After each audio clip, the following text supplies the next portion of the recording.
Good morning. I thought I would show you guys how I strain my herbs once they're done macerating. In this case, I had bought some self-heal, which I want to strain.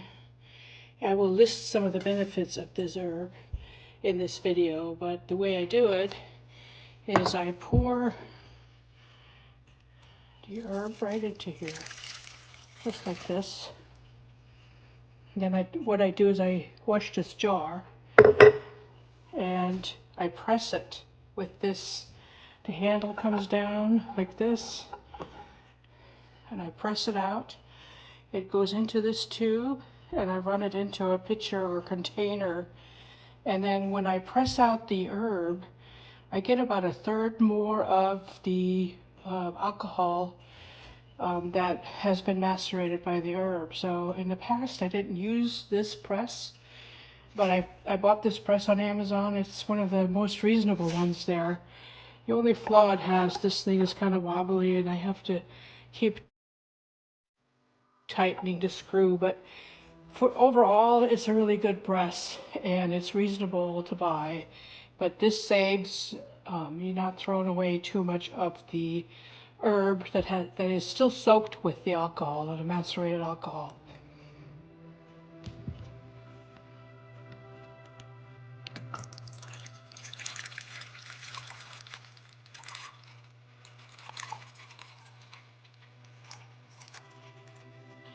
This is self-heal, or also called all-heal, and I will be using this herb for several reasons.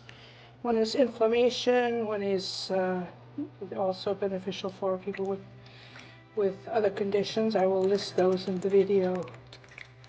But once it kind of slows down, what I do is I then lift the container right here, and I try to get most of it out. See, it slows down.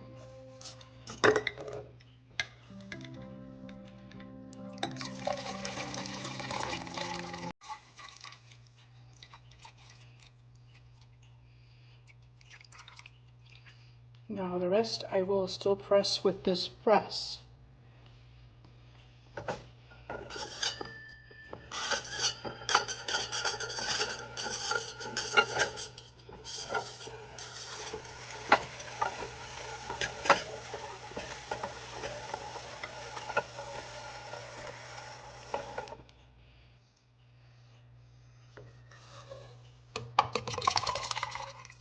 This is after pressing the herb all the way down.